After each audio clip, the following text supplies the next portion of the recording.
where constant battle, love, honor, and revenge are all they know. Now, they will meet and their destinies will be revealed, and soon you will know the passion of Soulcalibur. Coming to a Dreamcast near you. Man, she's off the hook.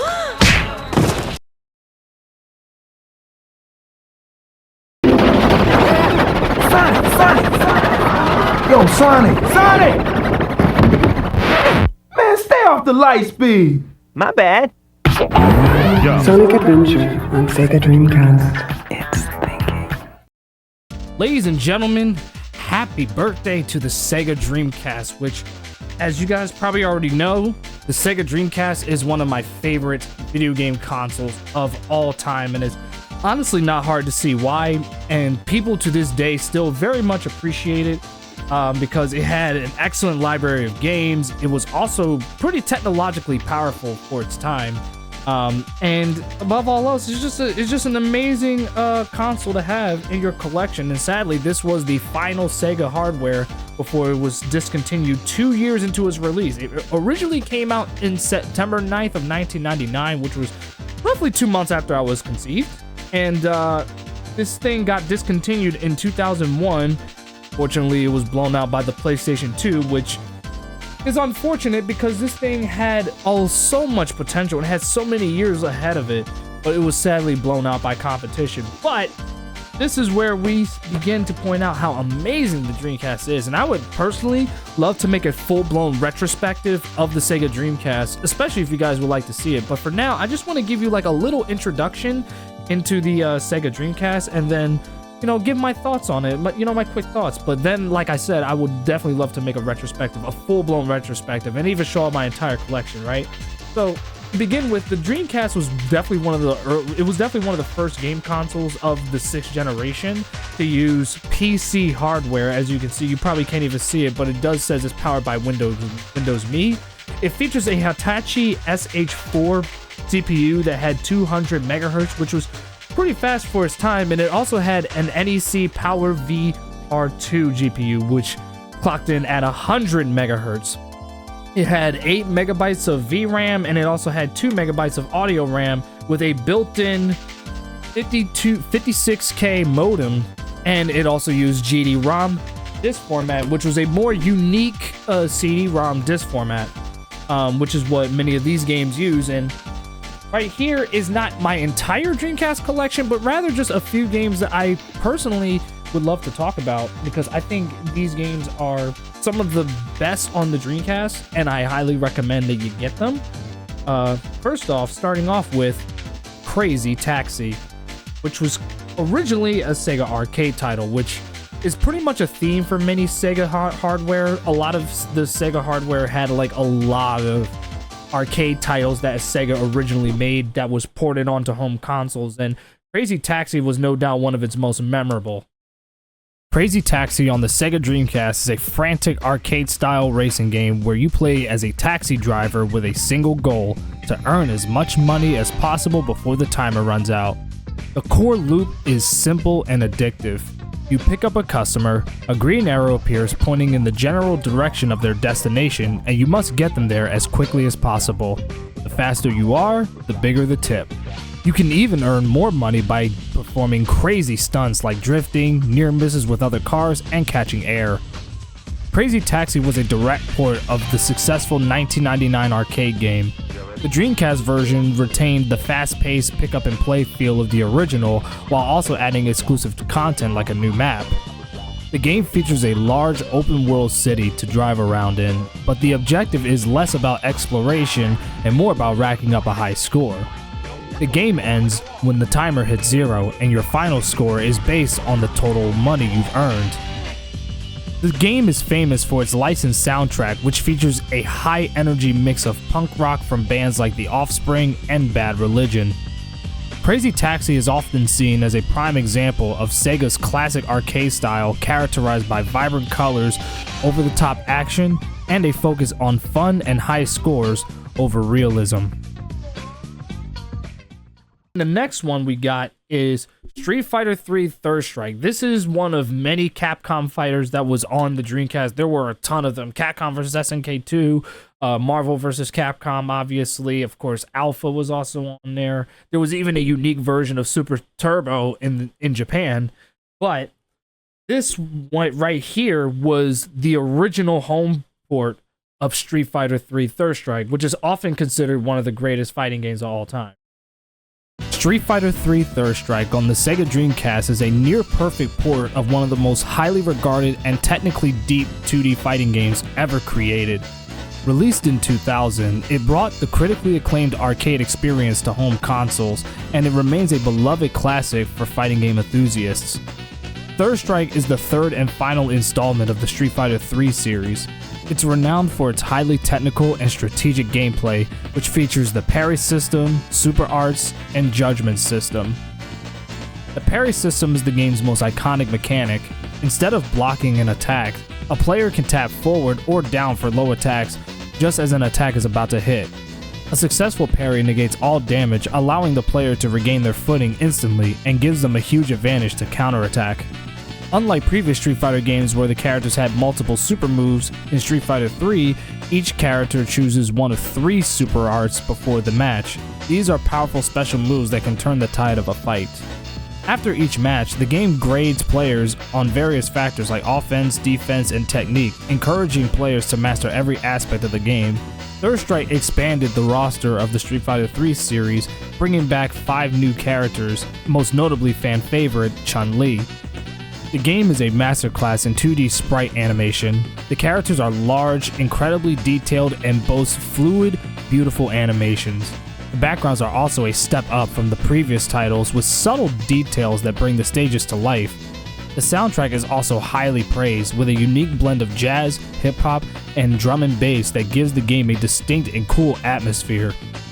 The Dreamcast version was considered a fantastic port of the arcade original, including the system direction mode, an arcade perfect experience, and additional content.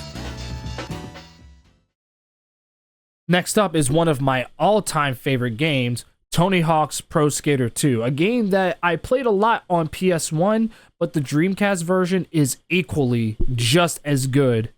Graphically, definitely surpasses the PS1 version. Tony Hawk's Pro Skater 2 on the SEGA Dreamcast is widely considered one of the best ports of a multi-platform game on the system. It already took the already classic PlayStation game and enhanced it with the Dreamcast's superior hardware, delivering a visually and technically superior experience. The Dreamcast version boasted a higher resolution and much more polished look than its PlayStation counterpart. Character models had more polygons and the levels were clearer with less of the fog that was used on the PlayStation to obscure distant objects. This meant that you could see more of the massive, meticulously designed level at once, like the expansive Philadelphia Park. Tony Hawk's Pro Skater 2 introduced the manual, a crucial gameplay mechanic that allowed players to string together long, elaborate combos of tricks, grinds, and airs. This revolutionized the gameplay, and the Dreamcast version's smooth performance and crisp visuals made executing these combos a joy. The game featured a robust career mode where you earned money to upgrade your skater stats and learn new tricks. It also included a Create a Skater mode for customization, a level editor with over 100 pieces to build your own skate parks, and a multiplayer mode with various competitive games like Graffiti and Horse. Just like the other versions, the Dreamcast port included the legendary punk rock and hip hop soundtrack with artists like Rage Against the Machine, Papa Roach, and Naughty by Nature. Developed by Treyarch, the Dreamcast version was praised for being a near-perfect translation of the PlayStation experience, but with noticeable upgrades. While the PlayStation had a slight edge in terms of its controller for some players, the Dreamcast's graphical and technical superiority made it a strong contender for the definitive console version of the game. Next up is a game that predates the Project Gotham Racing series, although it was made by the same developers, and that would be Metropolis Street Racer, a game that may not hold up too well for some people, but in my opinion, I think this is a racing game that's still worth coming back to and checking out. Metropolis Street Racer is a highly influential and beloved racing game developed by Bizarre Creations, who are best known for the Project Gotham racing games, and published by SEGA for the Dreamcast. Released in 2000, it was an ambitious title that aimed to blend the arcade fun of games like Crazy Taxi with the realism and depth of a racing simulator. It's widely regarded as a classic and a key part of the Dreamcast legacy. What made Metropolis Street Racer so special was stuff like the kudos system, the realistic and dynamic city environments, the unique gameplay structure, as well as its atmosphere and soundtrack. The kudos system is the most famous and innovative aspect of the game. Instead of simply rewarding players for finishing first, MSR introduced a kudos system that rewards stylish driving. You earn kudos points for drifting, power sliding, and performing near misses. But you also lose kudos for crashing into other cars or the environment. This created a compelling risk versus reward dynamic where you had to balance speed with style to progress. The game's progression is entirely tied to the kudos you earn, as you need to meet certain kudos thresholds to unlock new chapters, cars, and challenges. The game meticulously recreates real-world locations for 3 major cities: London, San Francisco, and Tokyo. The developers took thousands of photos and hours of video to accurately model the streets, landmarks, and general feel of these cities. The game also featured a dynamic day and night cycle and real-time weather effects that were tied to the Dreamcast's internal clock, meaning that if you played at noon in your time zone, it would be noon in the game. The game's atmosphere is enhanced by its in-game radio, which featured different stations and DJs for each city. The soundtrack, composed by Richard Jacques, is a mix of genres including jazz, hip-hop, and drum and bass, adding to the game's cool urban vibe. While MSR didn't sell as well as Sega had hoped, its groundbreaking kudos system and city-based racing model would later be refined and expanded upon by Bizarre Creations in their Project Gotham Racing series for Microsoft's Xbox. Metropolis Street Racer is seen as the spiritual predecessor to that franchise and is still celebrated today as a brilliant and influential racing game that pushed the boundaries of the genre. Next up is one of the most underrated fighting games of all time, Virtua Fighter 3 TB, a game that, believe it or not, was originally supposed to be on the Sega Saturn, but it was canceled because of the Saturn being discontinued and was later promoted to being developed for the Sega Dreamcast, and this was what we got. No doubt about it, a pretty good fighting game for its time with a lot of detail. Virtua Fighter 3 TB on the Sega Dreamcast is a significant title for the console, as it was one of the system's launch titles in Japan and a key part of Sega's strategy to bring arcade-perfect ports to the home. The game is an enhanced version of the critically acclaimed arcade title Virtua Fighter 3, with the TB standing for Team Battle.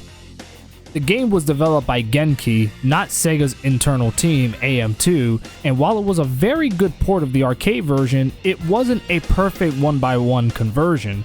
It was, however, a massive step up from previous console conversions on the Saturn and represented a huge leap in 3D graphics for our home system. It captured the look and feel of the Sega Model 3 arcade board, which was a marvel for its time.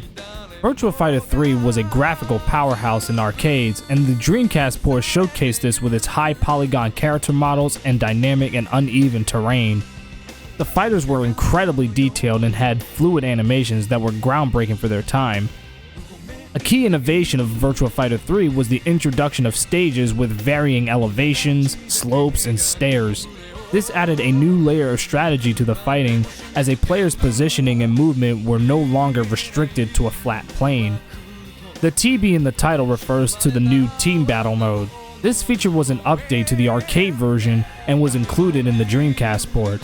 It allowed players to create teams of fighters and engage in a series of one-on-one matches, with the winner of each round carrying over their remaining health to the next match. Virtua Fighter 3 TB is known for its highly technical and deliberate gameplay, a hallmark of the Virtua Fighter series. An additional button was added to the standard punch, kick, and guard setup, which allowed for a quick step and evade, known as the dodge button. This further emphasized the importance of 3D movement and positioning. The game has a complex rock-paper-scissors system, where attacks beat throws, throws beats guards, and guards beat attacks. This, combined with the evasion button and the varying terrain, created a game with an incredibly high skill ceiling. Virtua Fighter 3 TB was a fantastic showcase of the Dreamcast's capabilities and set a high standard for fighting games on the system.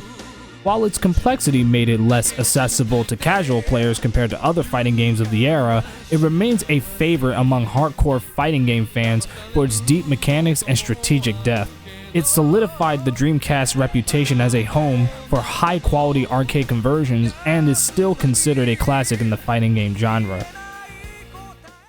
Another one of my favorite 3D fighters of all time is a game that was inspired by the Virtua Fighter series, which is Dead or Alive, with Dead or Alive 2, which Tomonobu Itagaki, who was the creator of the Dead or Alive series, he always had this thing where he always intended his games to be released on the most powerful hardware, which is one of the reasons why he published the original Dead or Alive on the Sega Saturn, albeit only in Japan, then later the PlayStation. Then we got the sequel, which was developed on the Sega Naomi hardware, and of course, it was ported to the Sega Dreamcast. Dead or Alive 2 on the Sega Dreamcast is a significant 3D fighting game that was released in 2000. It was a key title for the console and a demonstration of its power, as it was a direct port of the arcade version, which, as I said, ran on Sega's Naomi hardware, which was essentially an arcade version of the Dreamcast. Dead or Alive 2 was praised for being a true to the arcade experience. The Dreamcast architecture being so similar to the Naomi arcade board allowed for a seamless and faithful conversion, with the game running at a smooth 60 frames per second. This was a major selling point for fighting game fans. While games like Virtua Fighter and Street Fighter 3 are known for their technical depth, Dead or Alive 2 offered a more fast-paced and accessible style of fighting. It's a rock-paper-scissors system of strikes, holds, and throws. The game is known for its high-flying combos and spectacular counter holds.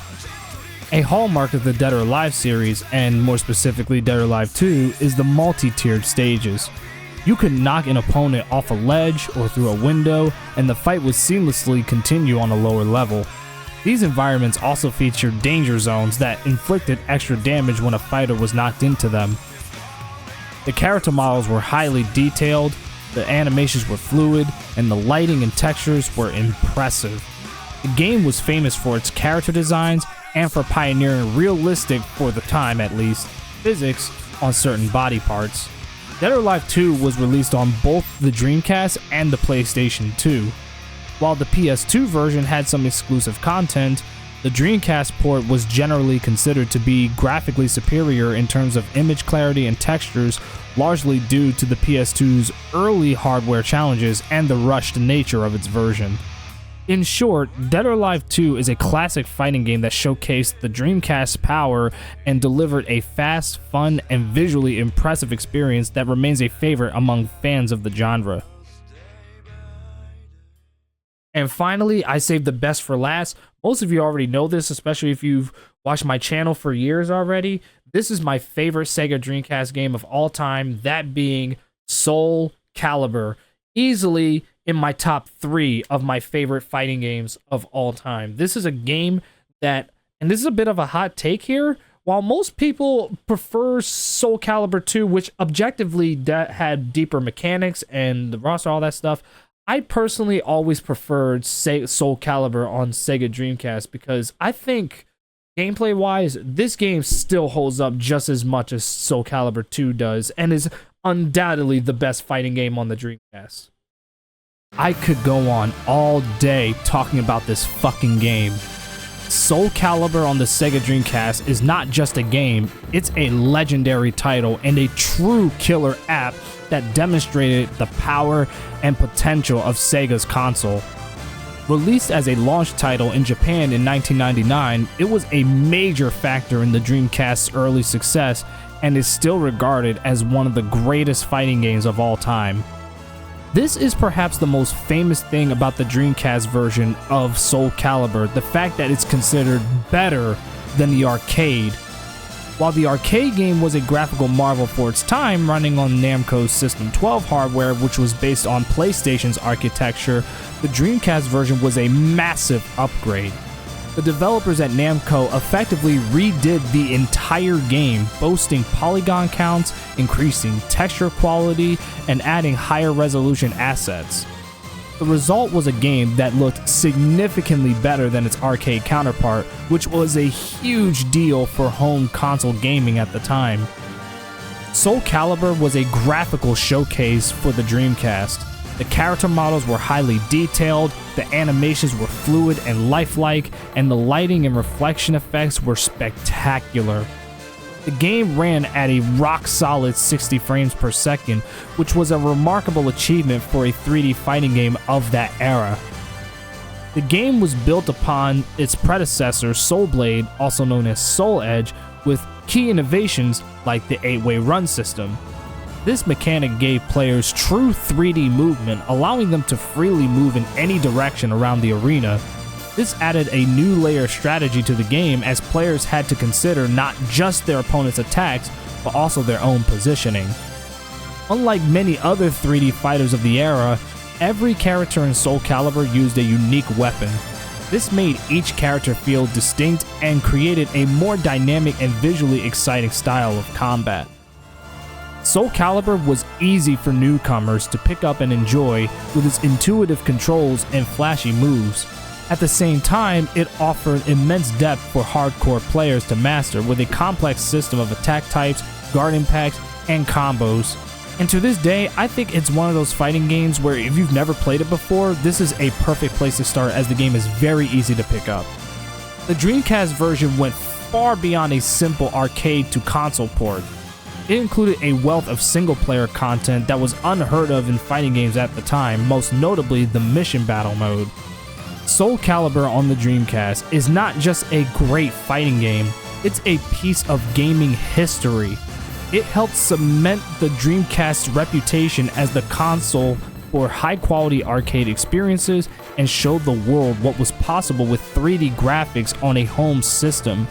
Its success led to a long-running and beloved series that continues to this day, and that is why it is my favorite Sega Dreamcast game. Pretty much everything that I have to say, like I said, this is pretty much a video where I introduced the Dreamcast on top of saying happy birthday to this wonderful console. It's a console that I think is still worth getting, and the best part about it is that it's not gonna cost you an arm and a leg and everything like that. It's a game console that I highly recommend, and it also has, like, it doesn't have exactly an excellent controller, though it does have stuff like the keyboard and arcade stick, and there's even the Retro Fighters by Retrobit that are basically much better versions of these controllers. But one of the most unique things I always loved about the Dreamcast was the VMU unit, which was basically a memory card, but it also acted as its own proprietary unit, which allowed you to play mini games based on whatever game was saved on it. And on top of that, whenever you play a game on your Dreamcast, you would see like the little screens light up on there, and it would animate along with the game and everything. It was all cool, you know what I mean? So if you haven't already, definitely buy yourself a Sega Dreamcast. And if you're wondering what I used to record the footage of the Dreamcast games for this video, is that, of course, as you already know, I predicate myself on always using original hardware. That's just how I am. I'm not the biggest fan. I do like emulators for the sake of convenience and stuff, but I usually stream and record on original hardware. But if you want to know the answer, it would be the RetroTink Sega Dreamcast component cable from retrogamingcables.co.uk, which is where I got this from. And it's a component cable that can easily showcase the Dreamcast at its highest fidelity with the relining spacings and everything. The best part about it is that you can switch it from 480p mode to composite mode and everything, depending if the game supports it or not, with the little switch that's right here.